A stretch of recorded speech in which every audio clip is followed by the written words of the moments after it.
Kakatapos ko lang maghilamos.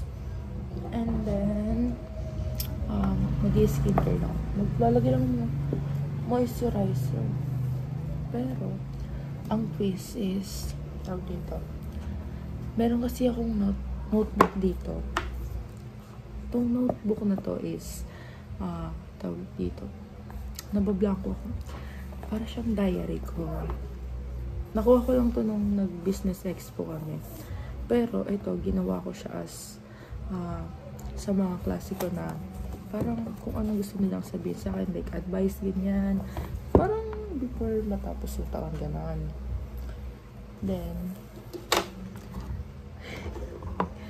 ang unang dito, si Angge.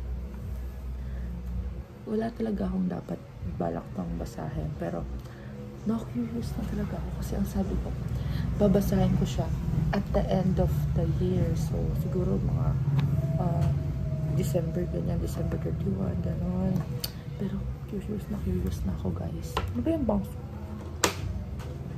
So, mamaya na tayo mag-supply na ayos. Una natin babasahin yung kay Ate.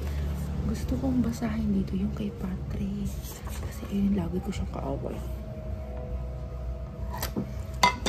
Hindi ko na babasahin ng malakas. Makita niyo na sa reaction ko. Ang una kong babasahin is yung kay Angge. Habang nag-skincare ko, guys, hindi madumi yung kamay ko. Ano lang. Yung black shampoo.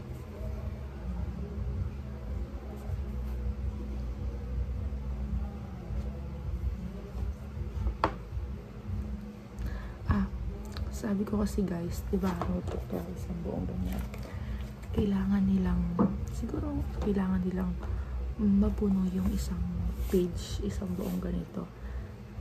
Tapos, kahit ano sinasabihin sa akin ganyan, kahit pag bumurahin nila ako lang pake. Yan. Wow, English pala yung kay Angge.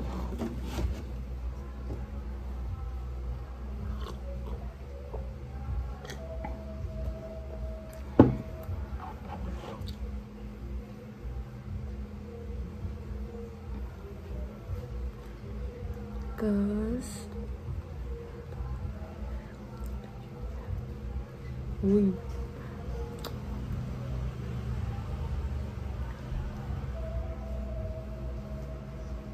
Baka umiyak ako, Charis.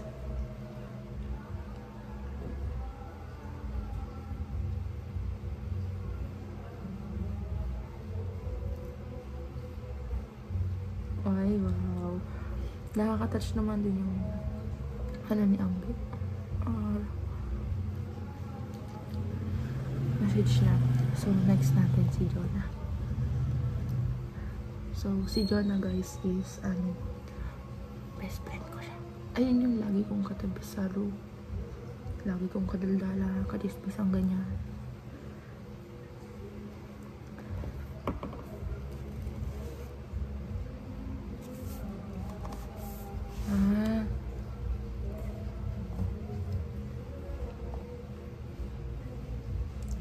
Ano?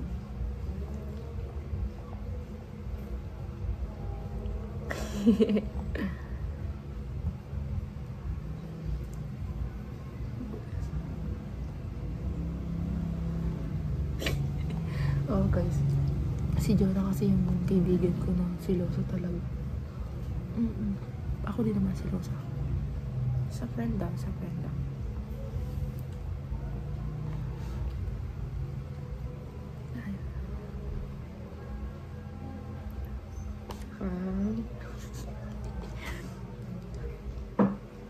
Parang bantay na ngipin ko siya, guys.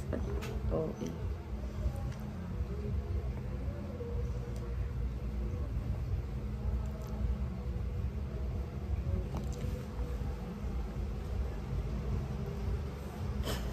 O hindi naman sila.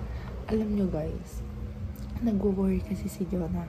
Sabi niya, baka daw maging pabigat sila sa akin sa group. Wala naman akong problema sa kanila kasi nga kaibigan kami, tas magtatropa. Sabi ko na lang, tayo dito. Tsaka hindi naman ako yung tipo ng tao na nagsusumbat, ganyan, sa mga tinulong, ganun. Hindi ako ganun. Ayoko nun. Tapos, sabi niya kasi dito. Sabi niya dito. Ano? Basta, thank you daw sa mga tulong na walang sumba. Tapos, salamat daw kasi pinili ko silang maging group sa research kahit pabigat daw. Di naman sila pabigat. Hindi yun sila pabigat. Tapos next natin si Jody.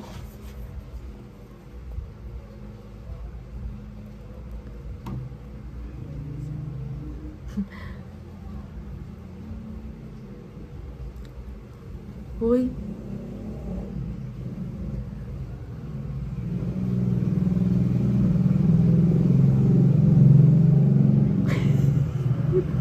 Oh my gosh.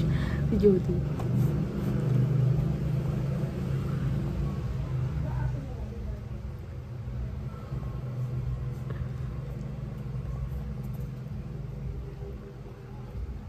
Ay, wow. Kabog si Jody, babe. Naiyak ako. Okay. Si Nash. Ka-mute ni Angki. Okay. Ang tagal naman tumingin ko. Ayun, daig pa pala.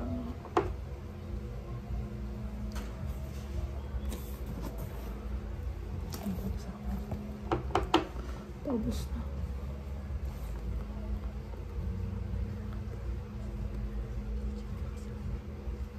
Maka.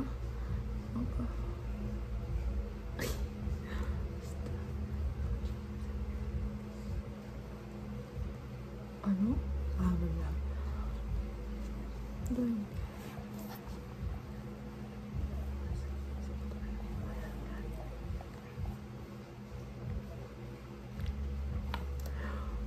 Ang saya pala magganito. Wala. Iiyak na lang. Next na. Si Patrick. Unahin ko si Kurt. Gusto kong ilas yung kay Patrick. Yung kay Kurt is sobrang haba. Ito yung kay Kurt. Ito yung kay Patrick.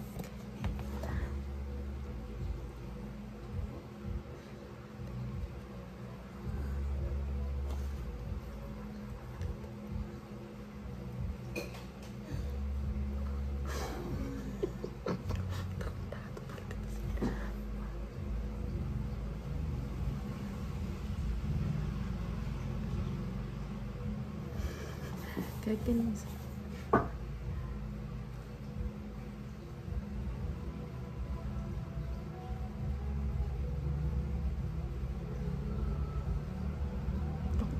Una na rin ang mahala.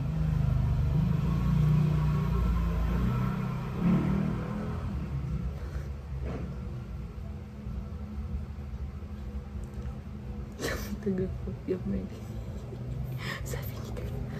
Sabi ni Kurt, onti lang pa. Galingan mo sa pag-aaral mo. Kami talaga yung taga-kopya mo. tsaka ikaw na din mag-relasyon. Hindi naman forget promise. Kasi guys, kanina, nagpapacheat ako kay Kurt sa Subway Surf ko kasi nga, wala akong masyadong character. Tapos, sabi niya dito, chichitan ko naman yung Subway Surf mo. Huwag ka natitin sa bubong kung di ka naman ganun. Ay, wow. May ano yung kay Kurt. May parang inspiration. I think inspirational, motivational. Sabi niya, huwag ka natitingin sa likod mo kung di naman maganda yung nakaraan. Shala. Sino ka dyan, Kurt? Si Pat. Isip ko. Okay.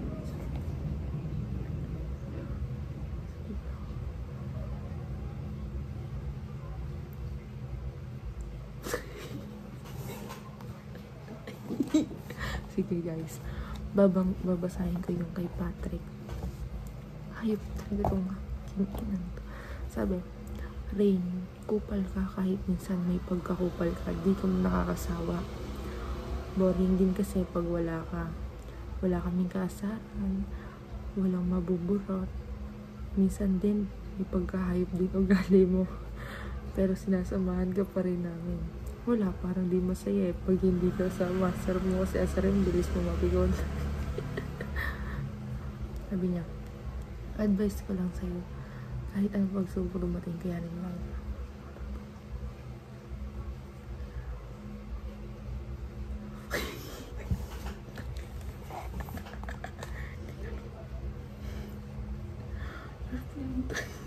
Tarantado talaga si Patrick. Alam niyo ba guys, si Patrick, lagi ko talaga siyang kaaway. Pero kahit lagi ko siyang kaaway, alam niyo yung mararamdaman mo yung sa kaibigan na parang may maaasahan ka talaga. But, before ko siya pinagsalat nito, siguro may sama siya na loob sa akin kasi nga, hindi ko siya pinili sa research aking kagroup. Pero, ang reason kasi nun is, sa kanilang dalawa ni Barry, ayokong may pagpilian. So, wala talaga sila sa pagpipilian ko kasi, if may pipilian ako sa kanila, baka magtampo yung isa. Diba? So, wala talaga yung choices ko sa kanila. Pero, bago ko yun ginawa, bago ako mamili, make sure ko muna na may kagroup na ba sila or wala pa, ganyan. Kasi ayokong ma-left out sila. Kasi ang group namin guys, ano lang, 5 per member or 6, ganyan. Tapos, 6 na kami. Ang dami ko kasi kaibigan, tropa ko din sila. So, nahihirapan talaga kami mag-decide. Pero wala yun na yun Tapos ayun, wala. Nakakatuwa lang na kahit kupal-kupal to talaga. Kahit kaaway ko to, Patrick na to, maasahan na talaga siya. Lahat naman sila maasahan. Si Roland, si Kurt, mga ano kaya mga OG, si Roland, si Kurt, si Malsi, hindi. OG ko din naman si MJ, pero nauna si Kurt, si Roland, si Pat, si Lopez. Apat sila. Sila talaga yung mga OG ko, guys. So, kung saan man galing tong, alam niyo na, sana magpuno siya. 6 pa lang yung nagsusulat dito. Nakalimutan ko kasi gawa ng naglaro kanina. Bigat namin buong. Yun lang guys. Siguro, if mapapanood ko ng future self ko, sana maging proud ka. Kasi, yung mga kaibigan mo, tama ka na pinili. Wala kang panghihinayaan. Kasi lahat sila solid. I'm so proud of you, Reyna.